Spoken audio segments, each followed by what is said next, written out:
Assalomu alaykum hurmatli do'stlar. Bugungi mavzumiz kardiogen shok haqida bo'ladi. Sizlar bilan iMed Team va tez tibbiy yordam kursi o'qituvchisi Elyor Fayzulla. Demak, kardiogen shok o'zi nima? Kardiogen shok shunaqa holatki, qachonki yurakda qandaydir patologiya, deylik, miokard infarkti bo'ladigan bo'lsa, mushaklarning katta miqdorda nekroz sabab yurakning haydab berish funksiyasini to'satdan pasayishi hisobiga organizmda sodir bo'ladigan gipotenziya va kompensativ taxikardiya bilan kechadigan o'ziga xos sindrom. Bu kasallikni etiologiyasi juda ham xilma-xil. Asosiy sabab esa ko'pincha mushaklarning 40% dan ortiq zararlanishi hisoblanadi. Agar 40% dan ortiq zararlansa, shu holat kelib chiqadi. Demak, asosiy biz eng katta sabab deb miokard infarktini ko'rsata olamiz. Undan keyin endokardit, klapanlar yorilishi bilan kechadigan jarayon, undan tashqari sepsis vaqtidagi yurak yetishmovchilik holati, undan tashqari transplantatni a'zoni rad etish kasalligi, miokardit, tamponadali perikardit bo'lsa va undan tashqari o'zimiz ma'lum biladigan o'tkir yurak yetishmovchiligi faktorlari ham bunga sabab bo'lishi mumkin. Bu kasallik kimlarda ko'proq kuzatilishi mumkin degan savol paydo bo'ladi. Albatta qariyalarda. Chunki qariyalarning yuragi ancha zaif bo'ladi va har qanday miokard infarkti o'tkazgan bemor buning natijasida kardiogen shokka tushib qolish ehtimoli juda katta. Demak, asosiy faktor 60 yoshdan kattalardir. 60 yosh va 70 yosh orasidagi holatlar. Undan tashqari oldingi devor miokard infarkti bo'lgan holatlar bo'ladigan bo'lsa yoki bemor oldin o'tkazgan miokard infarkti, surunkali yurak yetishmovchiligi va kardiogen, demak qandli diabet kasalligi bilan og'rigan bo'lsa, bunday holatlarda bu bemorlarda asosan shu holat uchrashi mumkin. Undan tashqari chap qorincha yetishmovchiligi bilan kechadigan boshqa kasalliklarda. Kardiogen shokning asosiy sababi demak yurak mushaklarining zararlanishi hisoblanadi va buning natijasida yurak o'z faoliyatini to'g'ri bajara olmaydi. Bizning asosiy qon haydab berish a'zomiz o'z demak faoliyatini bajara olmagandan keyin buning natijasida organizmda massiv gipotenziya holati sodir bo'ladi va qon bosimi 90 mm simab ustuna, aynan sistolik qon bosimi 90 mm simab ustunidan tushib ketadi. Buning natijasida organizmda kompensatsion mexanizmlar ishlab, uni yanada demak o'sha katexolaminlarni ajratish orqali kompensatsiya qilishga harakat qiladi albatta. Xo'p, demak, birinchi navbatda nimalar sodir bo'ladi? To'qima a'zolarning gipoperfuziyasi. Bu eng asosiy sodir bo'ladigan narsa, ya'ni poliorgan yetishmovchilik holati. Buyrak bunda juda tez zararlanadi va oliguriya kelib chiqishi mumkin. Butun organizmda qon tomirlarini massiv torayish hisobiga ba'zi holatlarda markaziy sianoz ham kuzatiladi. Tananing pastki qismlari soviy boshlaydi va tananing pastki qismlarida puls bo'lmaydi. O'zi bemorning pulsi ipsimon va demak unchalik to'liq bo'lmagan holda uradi. Demak, ushbu rasmda biz asosiy kardiogen shok holatini uchratishimiz mumkin. Marhamat, mana bu yerda zararlangan miokard bo'ladi va u diastola va sistolaga aniq qilish kerak. Endi tasavvur qilinglar. Chap qorinchada miokard infarkti ketgan va shu natijasida 40% dan ortiq mushak zararlangan bo'lsin. Buning natijasida organizmga tushgan qon keyinchalik yana qaytib aortaga chiqishi kerak bunday holatda. Aortaga chiqishi uchun albatta unga juda katta miqdorda bosim yaratib berish kerak bo'ladi. Afsuski bunday holatda qonni aortaga chiqishi ancha qiynaladi. Chunki yurak o'zi zaif, buning oqibatida yurakning qisqaruvchanlik va yurakning haydab berish hajmi tushib ketadi. Mana bu yerda haydab berish hajmi haqida gap ketgan. Haydab berish hajmi tushib ketgandan keyin buyrakka boradigan qon miqdori ham kamayadi. Buning natijasida buyrak kompensatsion mexanizm, ya'ni renin, angiotenzin, aldosteronni ishga tushiradi. Buning oqibatida qon tomirlari torayishi, undan tashqari organizmga suv va tuzning yig'ilib qolishi sodir bo'ladi. Chunki aldosteron aynan bizda tuzlarni ushlab qolishga, ya'ni natriyni ushlab qolishga moslashgan. Shu sababli buni o'zi yurakka ikkilamchi bosimni beradi. Chunki nimaga? Qon tomirlari torayishi yurakka birinchi bosim, organizmda suyuqlik ko'payishi ikkinchi bosim. Buning natijasida chap qorinchada harakat sustashishi va katta qaynalanish doirasida dimlanish bo'lishi sabab o'pkada shish paydo bo'lishi mumkin. Agar bu narsa o'ng qorinchada ketadigan bo'lsa, tanada massiv shishlar, ya'ni venoz dimlanishlar sodir bo'lib, atsit, oyoqlarda shish va shu kabi boshqa holatlar kelib chiqishi mumkin bo'ladi. Demak, bu yerda shokni keltirib chiqaruvchi ikkita faktor yotadi. Birinchi navbatda yurak, ikkinchi tartibda qon tomir bo'ladi. Xo'p, nimaga bular muhim? Birinchi navbatda yurakda albatta haydab berish hajmi bor. haydab berish hajmi, shunday olamiz deylik. U pasayib ketishi oqibatida butun tanada qon tomirlarda qonning kamayishi keyinchalik vazokonstriksiyani ishga tushirib yuboradi. Epinefrin, norepinefrin ajralishi, undan tashqari antidiuretik gormon va angiotenzinning ishga tushishi natijasida qon tomirlar birinchi navbatda torayadi, ikkinchi navbatda ularda suyuqlik yig'iladi. Buning natijasida albatta tanada qonning markazlanishi ham sodir bo'ladi va kapillyarlar torayish hisobiga organizm sovuqni sezadi. Shuning uchun ham bu sovuq shok holati ham deb atalishi mumkin. Kardiogen shokning bir necha xil variantlari bor. Albatta qanday variantiga qarab turib ularning davosi ham shunga yarasha bo'lishi kerak. Birinchi navbatda reflektiv shok. Kardiogen shok sodir bo'lishda reflektiv shokning holati asosan miokard infarktidan keyin og'riq sababli bo'ladi. Og'riq sababli organizmda simpatik va parasimpatik o'sha tizimni buzilishi hisobiga regulyatsiyalar buziladi, ya'ni qon tomirlari, shu natijasida qon tomirlar kengayib ketadi. Aktiv kengayishi esa gipoperfuziyaga sabab bo'ladi. Buning natijasida kengaygan qon tomirlaridan suyuqlik a'zolarga, xususan o'pka shishini keltirib chiqarish holatlari bo'lishi mumkin. Undan tashqari bu massiv gipotenziyani ham keltirib chiqaradi. Qon tomir 90-100 atrofida millimetr simob ustunida qon bosim sistolik tushadi odatda. Undan tushib ketishi ham mumkin. Bu og'riqni kamaytirish orqaligina biz unga yordam bera olamiz. Demak, birinchi navbatda bemorga og'riq qoldirish boshlash kerak. Bu eng asosiy tartibdagi ish bo'ladi. Keyinchalik bemorimizda og'riq qoldirganimizdan keyin bu shokning mexanizmi asosan qon tomirlarining kengayish bo'lgandan keyin ikkinchi navbatda unga mezaton qo'llash orqali bemorga yordam ko'rsatish mumkin. Agar mezatonni 0,1 millilitrgacha qo'llashda siz xavfni sezsangiz, ya'ni riskni sezadigan bo'lsangiz, uni 10 millilitr natriy xlorga aralashtirib qo'llash mumkin. Bu ancha yon ta'sirlar xavfini kamaytiradi. Agar bemor bradikardik holatga o'tadigan bo'lsa, biz nafas va yurak faoliyatini kuchaytirishimiz mumkin. Atropin orqali amalga oshiriladi bu jarayon. Demak, bunda hech qanday muammo bo'lmaydi. Bu shokni oldini olish mumkin. Kardiogen shok holati. Asosiy haqiqiy kardiogen shok juda ham yomon. Buni chiqarish juda qiyin, chunki aynan o'sha yurakning faoliyati 40% dan mushaklari zararlanishi oqibatida sodir bo'lyapti. Endi biz bu yerda birinchi navbatda nimadan boshlashimiz kerak? Albatta bu yerda ham og'riq qoldirish juda muhim ahamiyatga ega, albatta bemorda og'riq bo'lsa. Undan keyin mezaton qo'llashni boshlash kerak. Agar mezatonning effekti bo'lmaydigan bo'lsa, keyinchalik uni o'rniga adrenalinni ishlatishni boshlash mumkin. Faqat adrenalinni ishlatishda qon bosim 70 mm simob ustundan tushishi kerak bo'ladi. 70 mm dan tusha boshlasa, demak, bu holatda biz qo'llashimiz mumkin. Albatta bu sistolik qon bosim.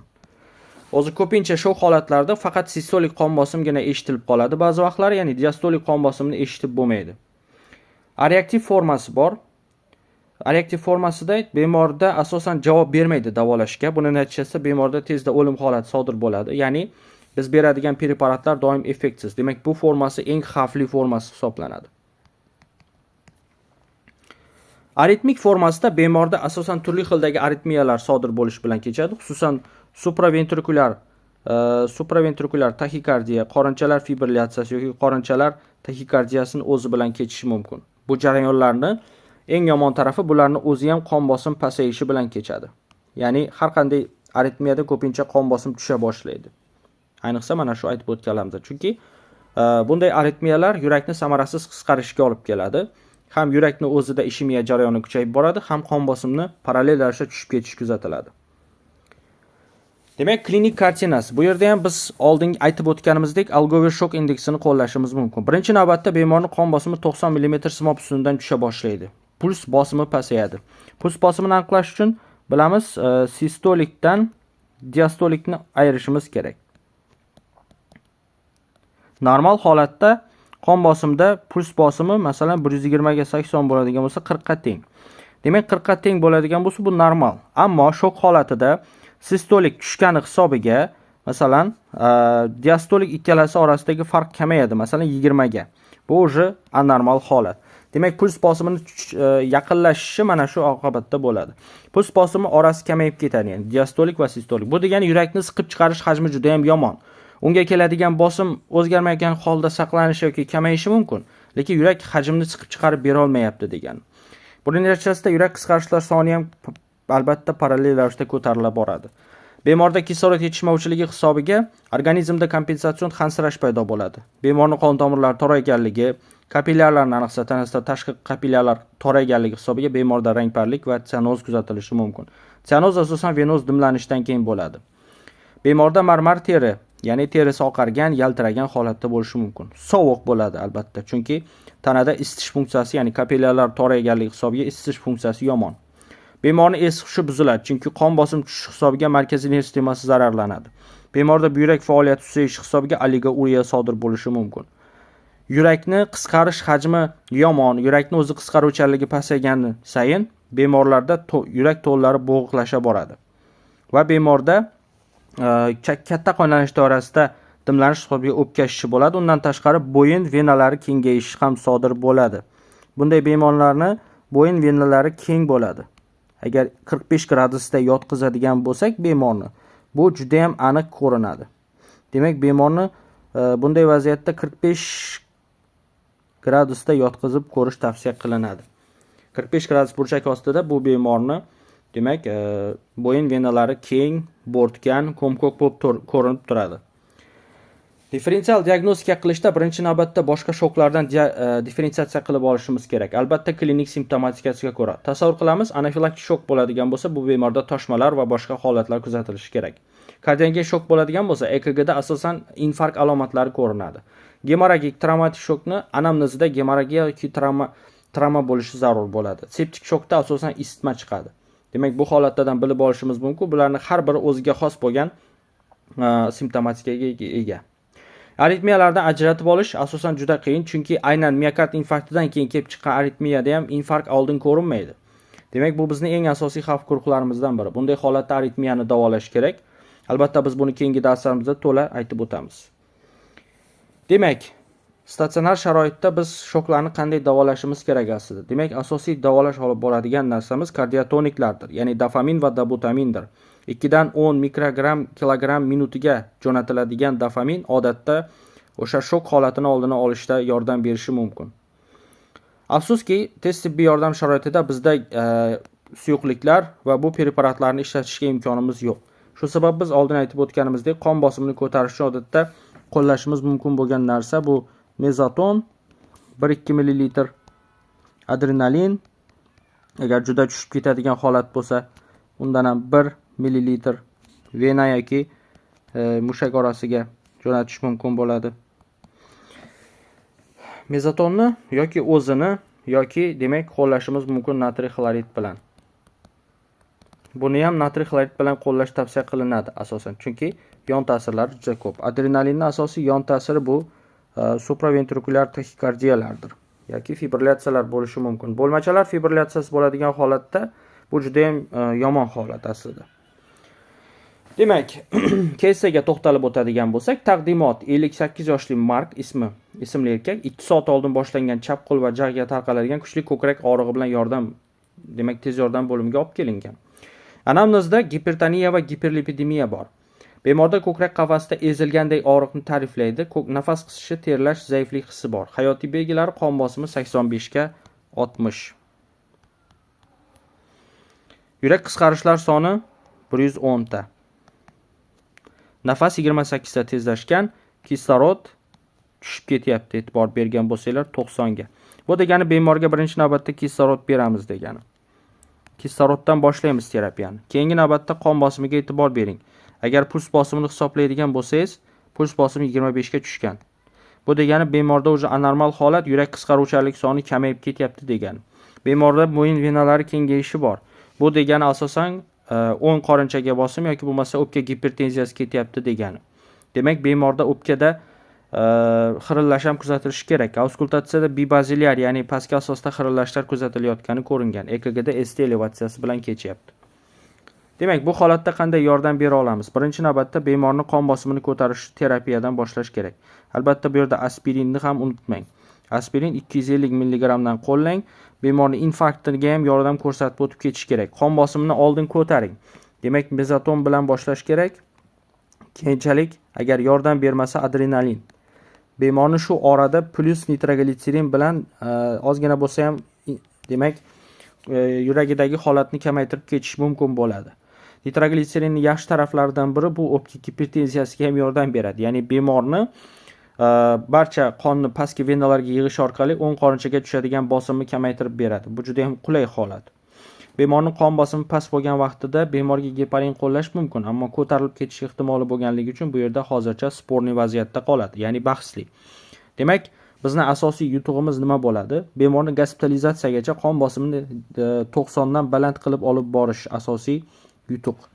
Ya'ni sistolik qon bosimi 90 mm simob ustundan baland bo'lishi kerak.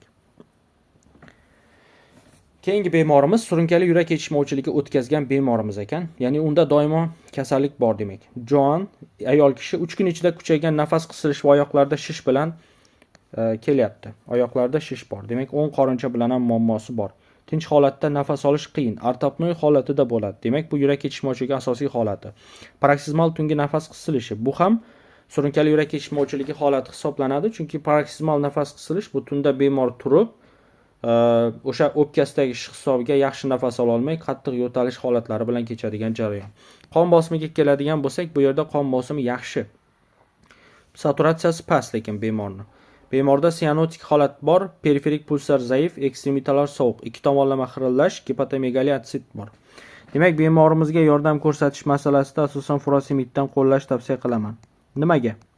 Chunki birinchi navbatda furosemid bu yerda uni bajaryapti. O'pka shishini oldini olish vazifasini bajaryapti. Demak, furosemiddan 2-4 ml qo'llash mumkin vena ichiga. Ikkinchi holatda qilinadigan vazifamiz nima? Bemorning qon bosimi past, demak u yanada tushib ketish ehtimoli ham yo'q emas. Shuning uchun qon bosimini iloji boricha kofein bilan ko'tarishga harakat qilish kerak. Kofein bu yerda nimaga? U birinchidan yurakka ham ta'sir qiladi. Keyin qon tomiriga ham ta'sir qiladi. Yurak yetishmovchiligida kardiotoniklarning ahamiyati bu yurakning qisqaruvchanligini oshirishdan iborat. Demak, bemorning shu holatda yordam ko'rsatilgandan keyin qilish mumkin bo'lgan yana bitta ish keyinchalik nitroglitserin. Nimaga? Chunki bemorni venalaridagi o'sha qonni pastki venalarga yig'ilishi umuman odatda, chunki nitroglitserin venalarga ko'proq kuchli ta'sir qiladi. Bu bemorni o'ng qorinchaga tushadigan bosimini kamaytirib beradi. Lekin biz hisobidan qiladigan terapiyamiz bari furosemid, har 5-10 daqiqada qon bosimini o'lchash. Har 5-10 daqiqada. Sabab nima? Chunki bunday holatda bemorning qon bosimi yanada tushib ketish ehtimoli ham bor. Xo'p do'stlar, 3-keysimizni sizlarga o'zlaringiz ishlab ko'rishingiz uchun qoldiramiz. Demak, sizlar bilan iMed Team bo'ldi va sizlar bilan tez tibbiy yordam fani o'qituvchisi Elyor Fayzulla bo'ldi. Rahmat hammaga, sog'-salomat bo'linglar. Bizni kuzatishda davom eting. Bizni Telegram va YouTube kanallarimizga obuna bo'ling va bu orqali doim yangi kontentlardan xabardor bo'lib turish imkoniyatiga ega bo'lasiz.